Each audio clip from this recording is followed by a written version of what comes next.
My son looked me straight in the eye and said, "Dad, please don't come to my wedding." For a second, I honestly thought he was joking. I even smiled.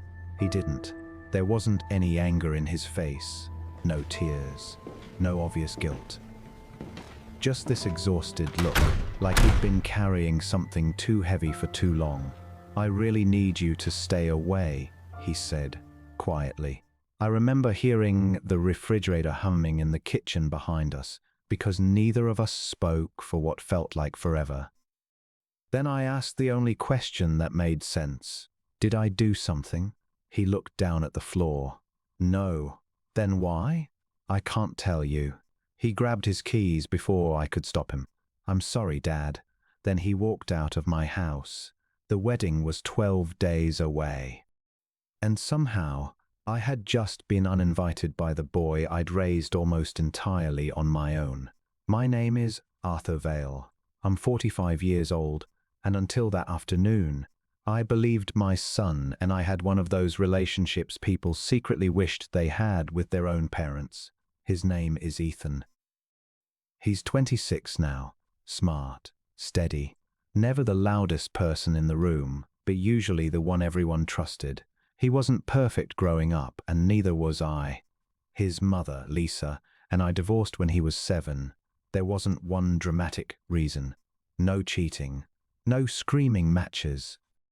Just two people who slowly became strangers. She eventually moved to another state after remarrying. Ethan chose to stay with me because all his friends, school, and baseball team were here. Lisa visited when she could. She loved him. I never questioned that. But I was the one packing lunches, helping with homework, sitting through parent-teacher conferences, and driving to every practice. Some years money was tight. There were nights I'd tell Ethan I wasn't hungry so he'd eat the last piece of pizza. He figured that out years later. He never forgot it. As he got older, our relationship changed from father and son into something closer to teammates. We talked about everything: jobs, dating, money, mistakes. When he bought his first car, I spent an entire Saturday helping him replace the brakes because neither of us wanted to pay a mechanic. When he got promoted at work, I was the first person he called. When he proposed to his girlfriend, Claire, he showed me the ring before anyone else. "I think she's going to say yes." I laughed. "If she doesn't, she's blind." She did. Claire fit into our family naturally. She was warm without trying too hard, confident without being arrogant, the kind of person who remembered birthdays and asked real questions instead of waiting for her turn to speak. I liked her almost immediately. She called me Mr. Vale exactly twice before I convinced her to call me Arthur. After they got engaged, I helped Ethan look at venues. We argued over barbecue versus Italian catering. We joked about how expensive flowers had become. He even asked if I'd give a short toast during the reception. Not one single conversation hinted that something was wrong. Then, 2 weeks before the wedding, he told me not to come. The first 2 days after that conversation were miserable. I called him 3 times, straight to voicemail. I texted him. No reply. I even sent the simplest message I could think of. "Whatever this is, I'm here when you're ready." Nothing. I started replaying every interaction we'd had over the past year. Had I offended Claire somehow? Did I embarrass him without realizing it? Had I become one of those parents who slowly cross boundaries without noticing? The human mind is incredible at inventing reasons when nobody gives you the real one. By day 4, I'd convinced myself it had to be money. Maybe they couldn't afford another guest. Ridiculous. By day 5, I wondered if Claire's family didn't like me. Still didn't make sense. I'd met her parents several times. Her father, David, loved talking about fishing. Her mother, Nancy, kept insisting I try her homemade cheesecake. Nothing felt wrong. Then something happened that made the whole situation even stranger. Claire called me. I almost didn't answer because I assumed she'd accidentally dialed my number. Arthur, you okay? There was a pause. I just wanted to check on you. That sentence caught me off guard. You know about Ethan asking me not to come. Another silence. Yes. Do you know why? She hesitated long enough to answer without actually answering. I do. I sat down immediately. Claire, please. I can't tell you. My stomach tightened. You too. I'm so sorry. Did I hurt someone? No. Is someone protecting me from something? No. Then what is this? She sounded like she was about to cry. I wish I could explain. Then explain. I promised him. I rubbed my forehead. So everyone knows except me. No. Who knows? She didn't answer. Claire, I shouldn't have called. Wait. I wanted you to know this isn't because he stopped loving you. That sentence echoed in my head. This isn't because he stopped loving you. If someone feels the need to say that, then they already know you'll wonder if that's exactly what happened. Before hanging up, she said one last thing. I hope someday you'll understand why he's doing this. The call ended. I stared at my phone for several minutes. She hadn't solved anything. She'd only confirmed that there really was a secret big enough for my own son to exclude me from the most important day of his life. And somehow, his fiancée was protecting it too. 3 days later, I opened my mailbox and found an envelope with no return address. Inside was a single folded piece of paper. Only one sentence had been typed across the middle. If you love your son, stay away from that wedding. There was no signature, no explanation, nothing else. Just those 9 words. For the first time since Ethan had asked me not to come, I stopped wondering whether he was hiding something from me. I started wondering whether someone else was. The anonymous note sat on my kitchen table for nearly an hour before I touched it again. I wasn't looking at the words anymore. I was looking for something else, a clue. The paper was plain printer stock. The envelope had been stamped at a local post office, but there was no handwriting anywhere. Whoever sent it had printed the address label too. They didn't want to be identified. That alone told me this wasn't some prank from a neighborhood teenager. Someone had gone out of their way to stay invisible. I considered calling the police. Then I imagined the conversation. Someone mailed me a note telling me not to attend my son's wedding. There wasn't much they could do with that. No crime. No threat. Just a sentence designed to make me question everything. And it worked. That evening, I drove past Ethan's apartment, not because I wanted to spy on him. I simply hoped his truck would be there and maybe we'd finally have the conversation he'd been avoiding. It wasn't. Neither was Claire's car. The apartment was dark. I stayed parked across the street for maybe 5 minutes before feeling ridiculous and driving home. On the way back, my phone rang. Lisa. My ex-wife rarely called unexpectedly. We usually texted. Hey, I answered. You sound tired. I've had a strange week. I know. That immediately got my attention, you know? Ethan called me. Of course he had. What did he tell you? He asked me something. What? She hesitated. He asked if I would come to the wedding alone. I tightened my grip on the steering wheel. He invited you, but not me. I didn't know he'd already talked to you. Did he tell you why? No. You didn't ask? I did. And? He said he couldn't explain. I laughed once. Not because anything was funny, because the situation had become absurd. So now we're all keeping secrets from each other. Arthur, what? I don't think he's trying to hurt you. Then why does it feel exactly like that? She didn't answer. After we hung up, I realized something I hadn't considered before. This wasn't just affecting me. Lisa was confused too. If she knew the real reason, she hid it remarkably well. That narrowed the possibilities. Whatever was happening, very few people knew. The next morning I went to work, hoping routine would help. I manage operations for a regional logistics company. It's not glamorous, but I like solving problems, schedules, drivers, deliveries, things that make sense. Unfortunately, my mind wasn't there. Around lunchtime, my friend Mike walked into my office carrying 2 coffees. "You look terrible." "Thanks. You haven't shaved." I noticed. He sat across from me. "Want to tell me what's going on?" Mike and I had been friends since high school. He'd seen me through my divorce, through layoffs, through my father's funeral. If there was anyone I trusted outside my family, it was him.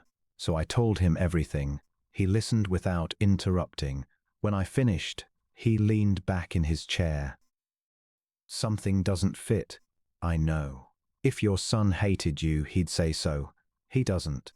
If Claire wanted you gone, she'd hide behind Ethan. She practically apologized." "Exactly." Mike scratched his beard. "So they're protecting somebody. Who? I don't know." That answer haunted me, because it made more sense than anything I'd come up with. Not protecting themselves, protecting someone else. That evening I finally received a text from Ethan. Just one sentence. "Can we meet tomorrow? Public place." Public place. Why? I answered immediately. Of course. He suggested a small diner halfway between our houses. We'd been there dozens of times over the years. It was where we'd celebrated his first paycheck, his college acceptance, even his engagement. The familiarity almost comforted me. Almost. I arrived 15 minutes early. Ethan walked in exactly on time. He looked exhausted, dark circles under his eyes, his shoulders tense, like someone who hadn't slept in days. He sat down. Neither of us reached for the menus. "I got your text," I said. "I know. You finally going to tell me what's happening?" "No." I stared at him. "Then why are we here?" He took a deep breath. "I needed to ask you something." "Go ahead." "When the wedding happens." He stopped. "Please don't come." I couldn't believe we were back to the same conversation. "Ethan, I'm serious." "So am I." I leaned forward. "Look at me." He did. "I raised you." "I know. I've stood beside you every important day of your life." "I know. I've never asked for anything except honesty." His jaw tightened. I can't. There was a difference. I heard it. "You think telling me would make things worse?" He looked away. Silence. I kept going. "Are you in danger?" "No." "Is Claire?" "No." "Is somebody blackmailing you?" His eyes snapped back to mine. For just a fraction of a second, it was enough. He recovered almost instantly. "No." But it came too fast, too rehearsed. I wasn't convinced. "Ethan." I said no. "You hesitate." I didn't. "You did." He stood up. "We shouldn't have met." I stood too. "I'm your father." "I know." "Then trust me." "No, you don't." His face cracked for the first time. He looked like he wanted to say something, anything. Instead he whispered, "That's exactly why I need you to stay away." Then he walked toward the exit. I followed him outside. "Ethan." He stopped beside his truck but didn't turn around. "I love you," I said. "I know. No matter what this is, I know. I'm not abandoning you." His shoulders trembled slightly. Still facing away from me, he said something so quietly I barely heard it. "I'm trying to keep my promise." Then he got into his truck and drove away. A promise. To whom? About what?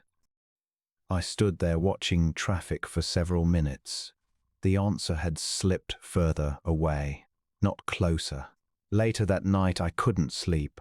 Around 1 in the morning, I remembered something. Months earlier, Ethan had mentioned hiring private security for the wedding because Claire's extended family was large and the venue was open to the public. At the time, we'd laughed about it. Now it felt different. The next day, I drove to the venue, not to sneak inside, just to look. Workers were setting up chairs on the lawn. Florists carried arrangements through the entrance. Everything looked normal, until I noticed a black SUV parked near the service entrance.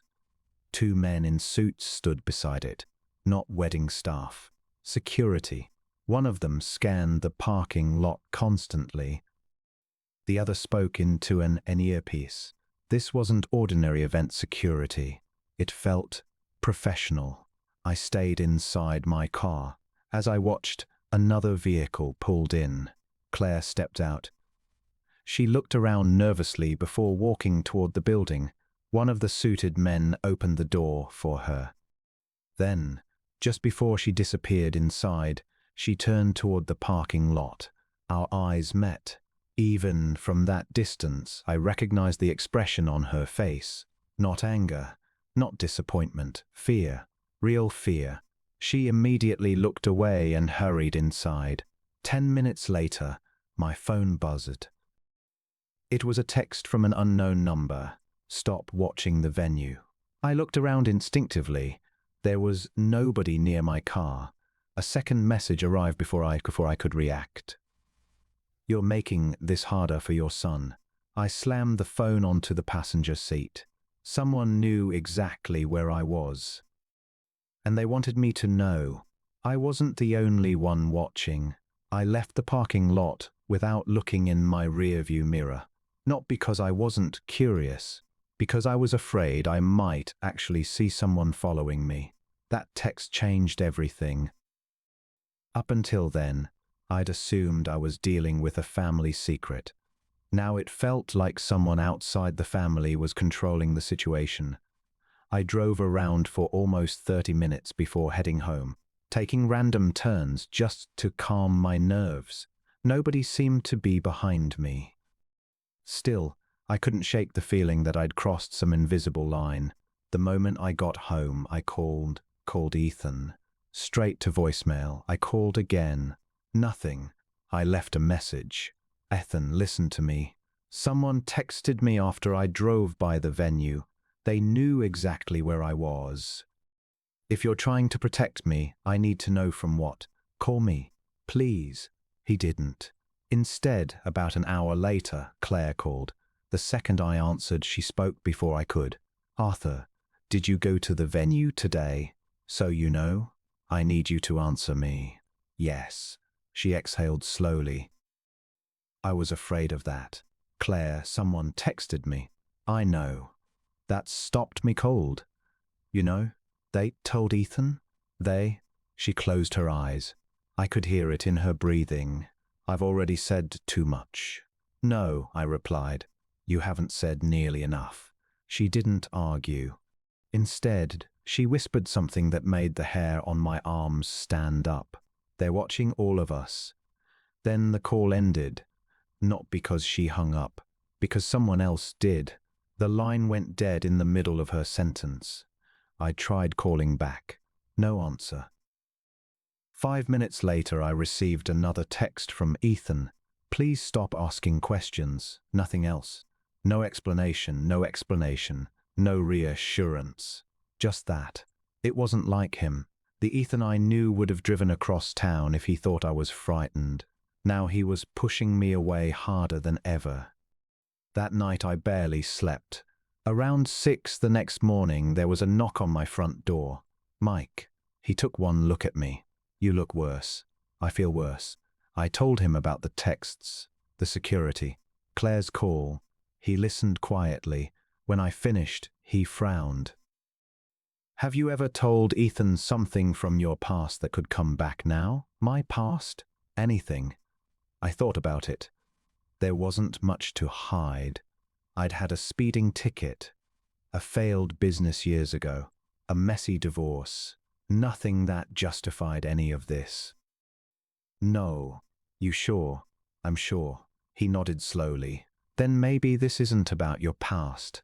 What do you mean? What if it's about someone else's? That idea stayed with me after Mike left. Someone else's past. Whose? Claire's, he says. Someone in her family. By lunchtime, I couldn't stand sitting at home anymore. I drove to the public records office downtown. Not because I expected miracles. I simply wanted to understand Claire's family better. It felt ridiculous, almost intrusive, but I had run out of options. Most of what I found was ordinary. Property records, business registrations, nothing unusual, until one name appeared twice. Claire's uncle, Daniel Mercer. I'd met him once during an engagement dinner. Quiet man, expensive suit, barely spoke. According to the records, he'd changed his legal name 12 years earlier. That caught my attention. Name changes happen for plenty of innocent reasons. Marriage, adoption, family issues. Still, it was the first genuinely unusual thing I'd discovered. I searched further. Before the name change, he'd owned a small construction company. Afterward, nothing. Almost no public footprint. It was as if he'd disappeared and reappeared as someone else. I printed the records. Maybe they meant nothing. Maybe everything. As I walked back toward my truck, my phone rang. Unknown number. Against my better judgment, I answered. Arthur Vale? Who's this? Go home. The voice was calm. Male. Middle-aged. Who are you? You've started looking where you shouldn't. I don't know what you're talking about. You do. I don't. You found Daniel. Every muscle in my body tightened. How could they possibly know what I'd just done? Who is this? A brief silence. Then the man said something I still remember word for word. Your son isn't protecting himself. The line disconnected. I stood frozen on the sidewalk. Those 6 words hit harder than anything else I'd heard all week. Your son isn't protecting himself. Then who? I drove home as fast as I legally could. The moment I walked inside, I spread everything across my dining room table. The anonymous note, screenshots of the texts, the public records. I started making a timeline like some amateur detective. Dates. Phone calls. Who knew what? When people stopped talking. For the first time, a pattern emerged. Everything changed about 3 months earlier, right after Claire's bridal shower. Before that, life looked normal. After that, the secrecy began. I called Lisa. Do you remember anything happening around Claire's bridal shower? She was quiet. Why? Just answer. I remember Ethan leaving early. Why? He got a phone call. Did he say from whom? No. What was he like afterward? She hesitated. Scared. I stopped writing. Scared. I asked him if everything was okay. And he hugged me. That's it? He said, Mom, if something happens before the wedding, just remember none of this is Dad's fault. I nearly dropped the phone. He said my name? Yes. Why didn't you tell me? I honestly forgot until you asked. Forgot. I couldn't blame her. At the time it probably sounded like meaningless stress before a wedding. Now, it sounded like a warning. After hanging up, I stared at the timeline again. 3 months. Whatever had happened, it started with one phone call. Not years ago. Not during childhood. 3 months. That evening, just before sunset, someone pulled into my driveway. It wasn't Ethan. It wasn't Claire. It was David, Claire's father. He got out slowly, looking like a man who hadn't slept much either. When I opened the door, he spoke before I could. We need to talk. I stepped aside. He walked into the living room. For nearly a minute he simply stood there. Then he looked directly at me. I owe you an apology. For what? For believing staying quiet was the right thing. My heart started pounding. You know what's happening. Yes. Then tell me. He rubbed his face with both hands. I can't tell you everything. I almost laughed. Another person who can't. But I can tell you this. He took a long breath. My daughter isn't afraid you'll ruin the wedding. Then what is she afraid of? He looked toward the window as if checking whether anyone was outside. Then he answered, "She's afraid someone will use you to destroy Ethan." I felt the room go completely still. What does that even mean? David reached into the inside pocket of his jacket. He removed a small flash drive and placed it carefully on my coffee table. "Ethan doesn't know I'm here." "What is this?" "Evidence." "Of what?" He met my eyes. "Why your son asked you to stay away." Before I could ask another question, someone knocked loudly on my front door. 3 sharp knocks. David's face instantly lost all color. He whispered only 2 words. "They're here." The 3 knocks came again. Slow, deliberate. Not the impatient pounding of a delivery driver. Not the casual tap of a neighbor. Whoever stood outside expected the door to open. David looked at me with a kind of fear I'd only seen a handful of times in my life. The fear of someone who already knew what was waiting on the other side. "Don't answer it," he whispered. I instinctively glanced through the front window. A dark sedan was parked across the street. Another SUV sat 2 houses down. Neither had been there when David arrived. "Arthur," he said more urgently, "please." The knocking stopped. For several long seconds, there was only silence. Then footsteps moved away from the porch. We both waited. 1 minute. 2. Nothing. Finally, David let out a slow breath. "I don't think they expected you to have company. Who are they?" Instead of answering, he picked up the flash drive and handed it to me. "You need to see this before I explain anything." I grabbed my laptop from the dining room table and plugged in the drive. There was only 1 folder. Inside it were scanned documents, photographs, and several short video clips. The first file was a newspaper article from almost 15 years earlier. It described the collapse of a large real estate investment company. Millions of dollars had disappeared. Several executives had been investigated. 1 man had eventually gone to prison. Another had vanished before charges were filed. His photograph appeared beside the article. I stared at it. "I've never seen him before." David nodded. "I didn't expect you had." The second file contained photographs, not crime scene photos. Surveillance photos. The same man. Different cities. Different years. Different names written underneath each picture. He used aliases, David said quietly. "So?" "He spent years rebuilding his life." I looked up. "I still don't understand." David swallowed. "The man in those pictures," he pointed to the screen, "is Claire's biological father." That wasn't the twist I'd expected. Not even close. I thought her father was. I am. He gave a tired smile. "I adopted Claire when she was 6. Everything shifted." "You adopted her?" "Her mother married me after leaving him." "What did he do?" "He wasn't convicted of murder." The wording caught my attention. "Not convicted." David nodded slowly. But people disappeared around him. The room suddenly felt much smaller. I looked back at the photographs. The man had an ordinary face. Nothing about him looked threatening, which somehow made it worse. When did Claire find out? 3 months ago. The bridal shower. The phone call. Everything suddenly connected. David continued. "Someone contacted her anonymously. They told her the truth. They sent proof." "What kind of proof?" "Birth certificates. Court records. Old photographs."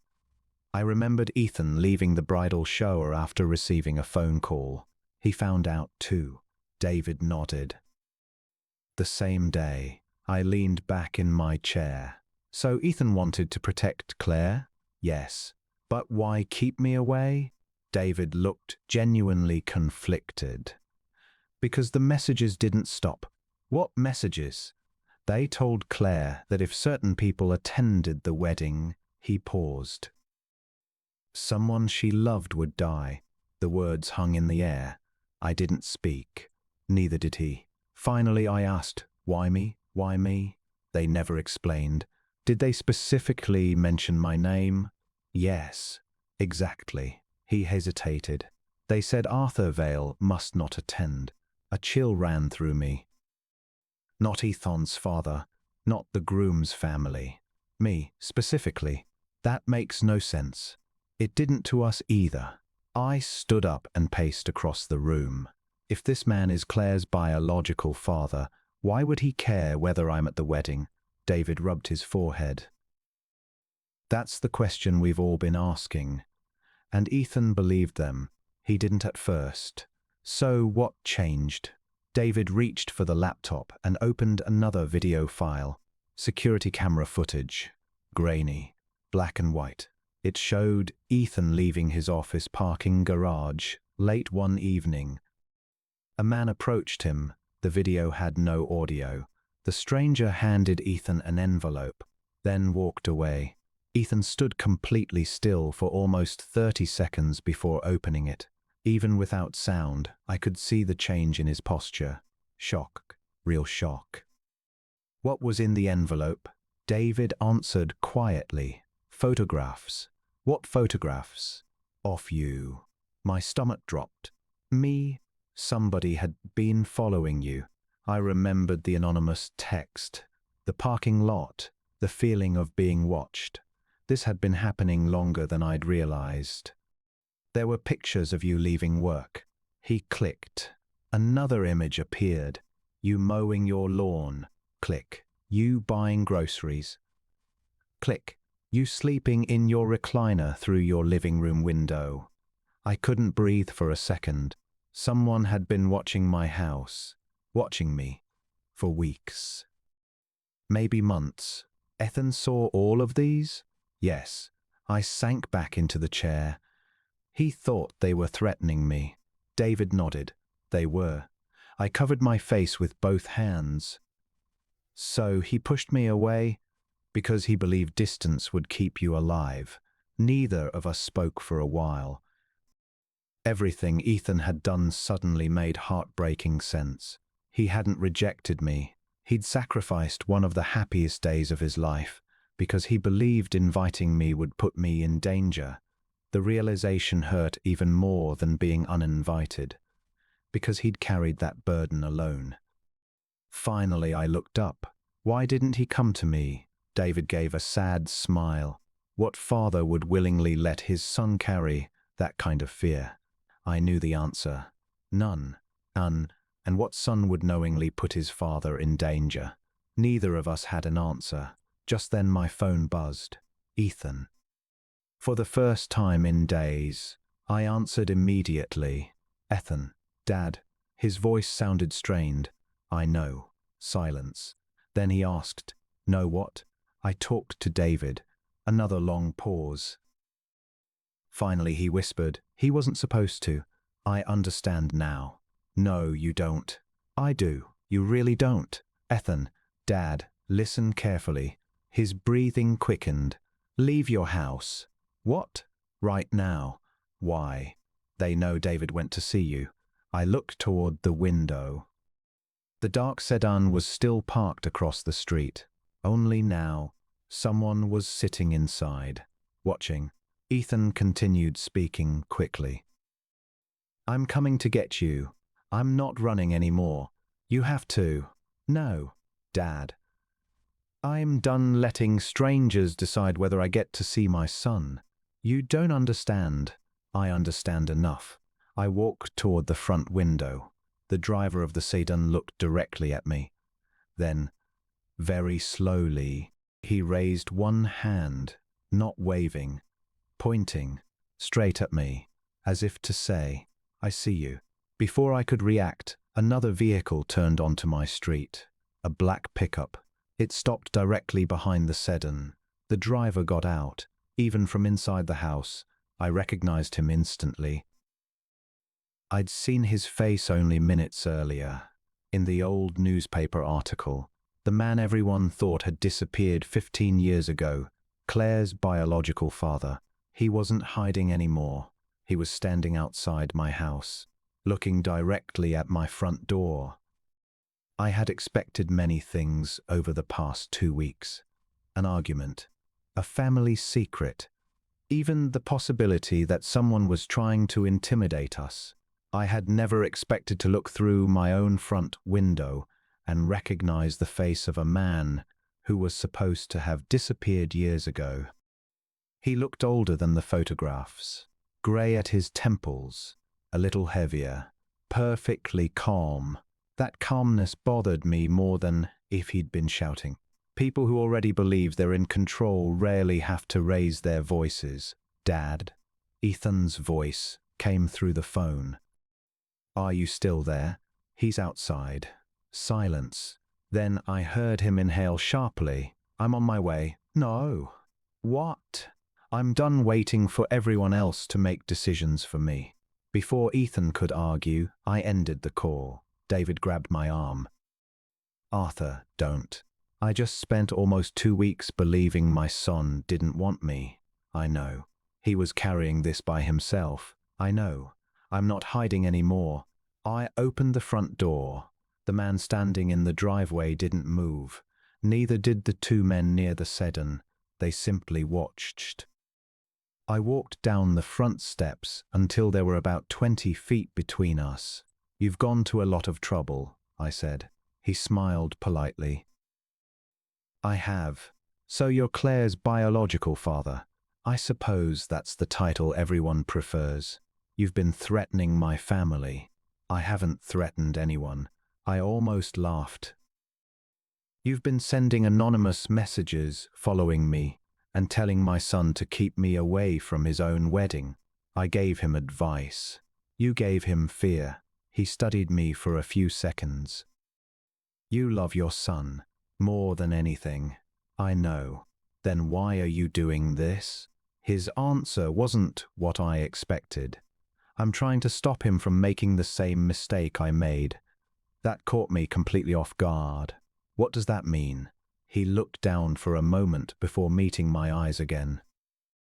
"I destroyed my family because I believed money mattered more than people." His voice didn't sound proud. It sounded tired. "I spent years convincing myself I was protecting them." He looked toward the street. "I wasn't." I frowned. "If that's true, why terrorize your own daughter?" "I never wanted to." "Then who did?" For the first time since stepping outside, his expression changed. Genuine regret. I couldn't control everyone I used to work with. Everything became very quiet. "You weren't acting alone." "No. The messages weren't all from me." I stared at him. "So who else?" He shook his head. "The people I trusted 15 years ago. The ones from the investment company. Some of them. What do they want?" "They believed Claire might know where certain financial records disappeared." I blinked. "What?" "They're wrong." "Then why involve Ethan?" "Because they noticed he would never abandon her." "And me?" "They assumed you were the only person who could convince him to ignore their warnings."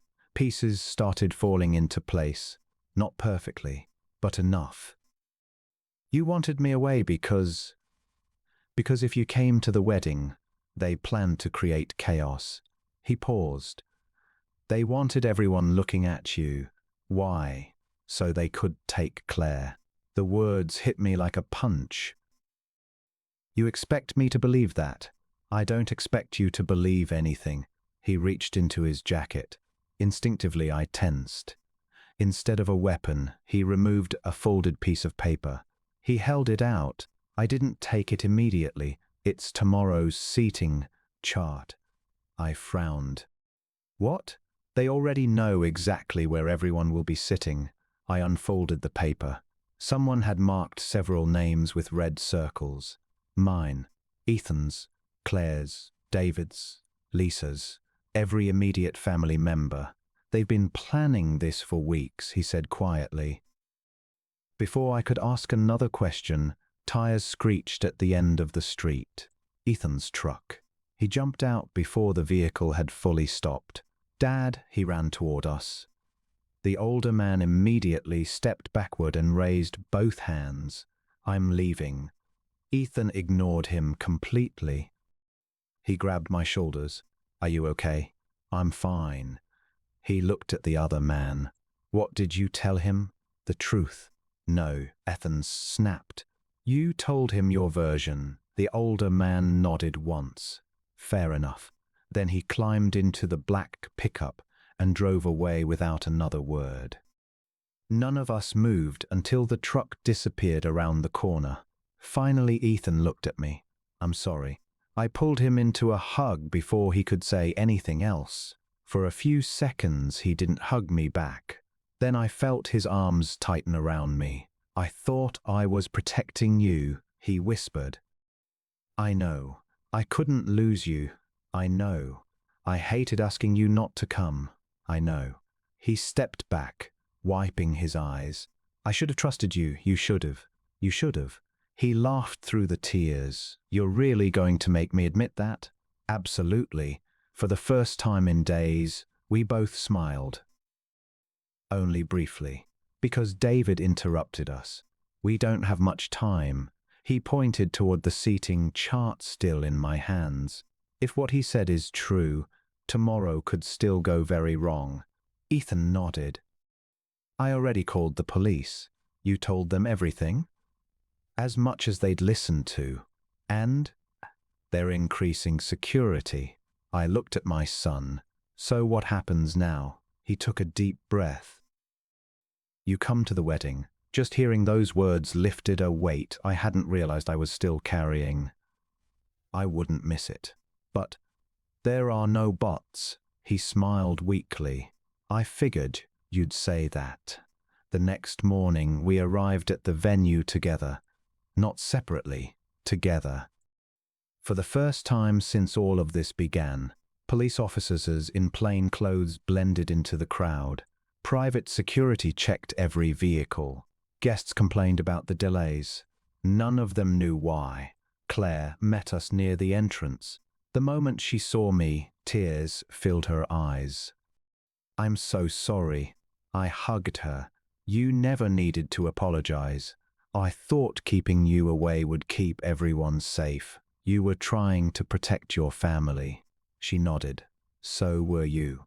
Just before the ceremony began, one of the detectives approached us. He leaned toward Ethan and quietly said, "We've detained 2 individuals near the service entrance." My heart skipped. "Were they armed?" Ethan asked. "We're still investigating." He looked around the property. "But I think your ceremony can continue." I looked toward the rows of white chairs stretching across the lawn. For the first time in nearly 2 weeks, it finally felt like a wedding again, not a countdown to disaster. But none of us realized. Biggest surprise of the day had nothing to do with the men who'd been arrested.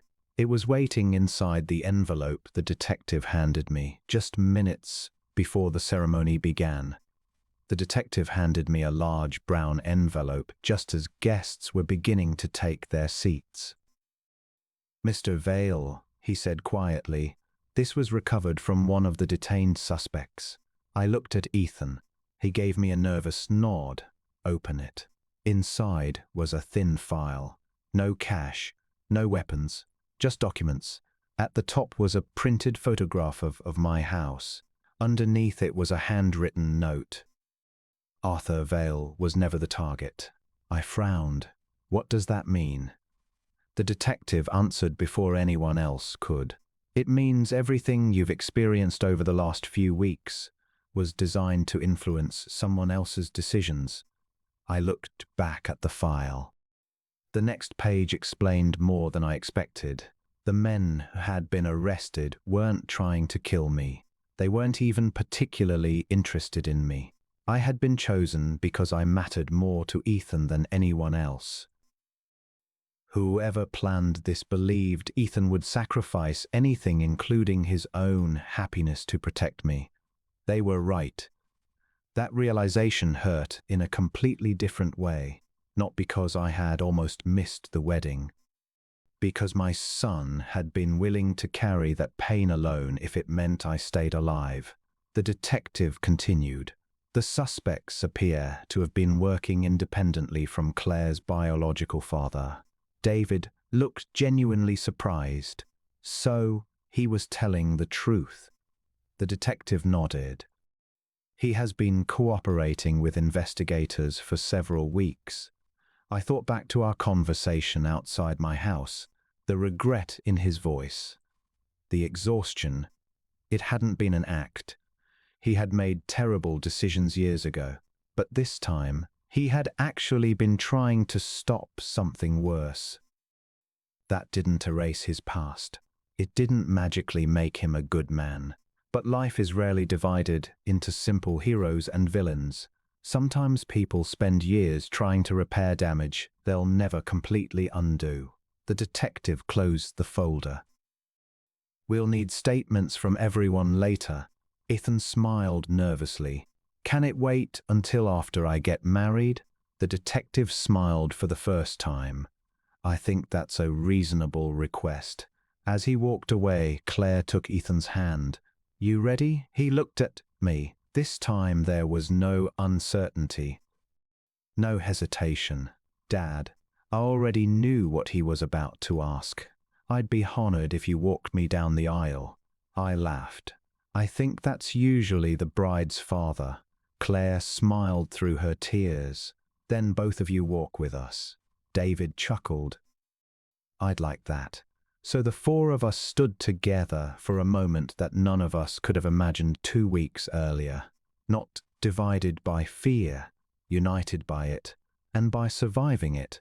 The ceremony itself was simple, beautiful. No dramatic interruptions. No last-minute confessions. No one objected when the officiant asked. Guests laughed. They cried. Children became restless halfway through. Exactly the way real weddings happen. When Ethan and Claire exchanged vows, I stopped thinking about anonymous messages, surveillance photographs, and sleepless nights. I saw only my son. The little boy who used to fall asleep in the back seat after baseball practice. The teenager who insisted we rebuild an old motorcycle, even though neither of us knew what we were doing. The young man who had spent weeks believing the only way to save his father was to break his own heart. When they were pronounced husband and wife, the applause felt louder than any wedding I'd ever attended. Maybe because everyone there understood, even if only vaguely, that something precious had almost been taken away. During the reception, Ethan finally asked the question that had been sitting between us since this nightmare began. Are you angry? I looked at him across the table. No, not even a little. I wish you'd trusted me. I know, but I'm not angry. He stared into his glass for a moment. I kept thinking. He stopped. What, if anything, happened to you because of me? His voice broke. I'd never forgive myself. I reached across the table and squeezed his shoulder. Listen to me. He looked up. A parent's job isn't to avoid danger. It's to protect their children. He smiled sadly. I was trying to protect my parent. I know. And I finally realized something. What's that? You raised me to do exactly that. For a second, neither of us spoke. Then I laughed.